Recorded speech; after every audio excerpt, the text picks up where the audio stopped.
Everyone says Gojo Satoru is a hero, and I get it. The strongest sorcerer, humanity's shield, the guy who shows up, and suddenly everyone feels safe. But listen, Gojo is not a hero.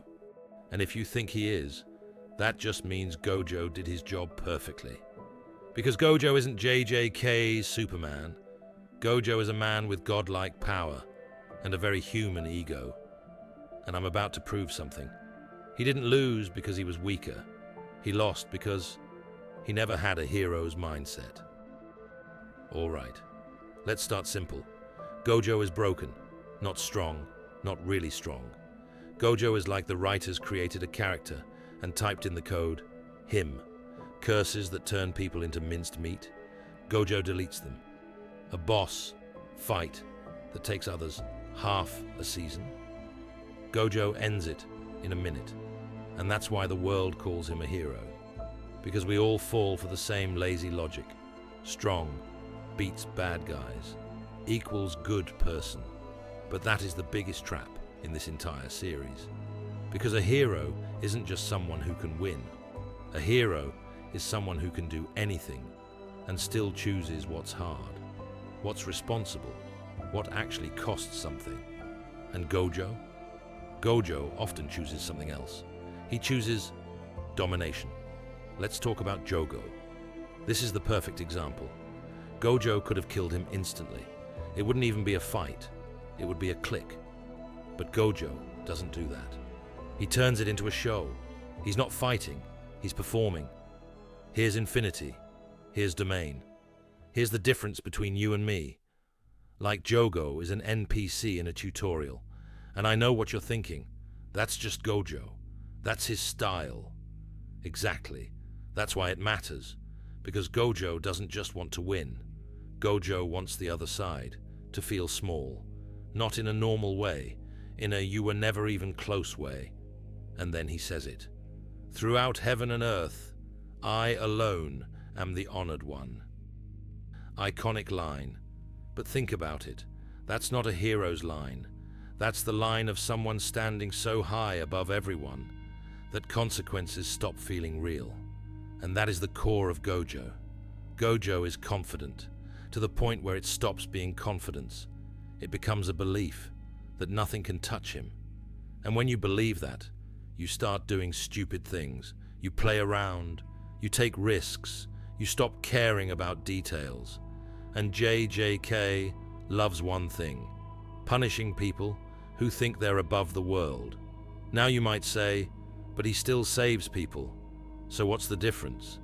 The difference is massive. Because Gojo doesn't save the world just because he wants to be a good person. Gojo saves the world because he wants to shape it his way. And this is where people miss the point. The higher-ups, the old men, the system. Gojo hates them. And at one point, he says it out loud. Maybe I should just kill all the higher-ups. That's canon, and I don't care what anyone says. A classic hero doesn't say that. That's not someone protecting order. That's someone saying, you're alive only because I'm holding back. That's the difference between a hero and a revolutionary. A hero protects the system, even when it's dirty, because people need stability. Gojo looks at the system and says, this is rotten. This needs to be crushed. And the scariest part? Gojo has the power to do it. That's why his students aren't just kids he wants to save. They're his plan B. Because Gojo knows this.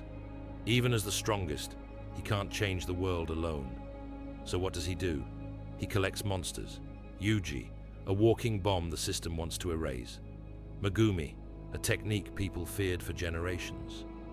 Utah, talent that looks like a glitch in the Matrix. Gojo keeps them alive because he doesn't want to save students. He wants to build a generation. That can't be controlled, and it's brutally simple. Gojo doesn't want to be the shield. Gojo wants to destroy the old world. And here's the crazy part. That's inspiring and terrifying at the same time. Because if Gojo was on the wrong side, This story ends in 3 episodes. And now we reach the moment that breaks the Gojo myth. Shibuya. Gojo does something insane. Unlimited void for 0.2 seconds. That's control on a level that shouldn't even exist.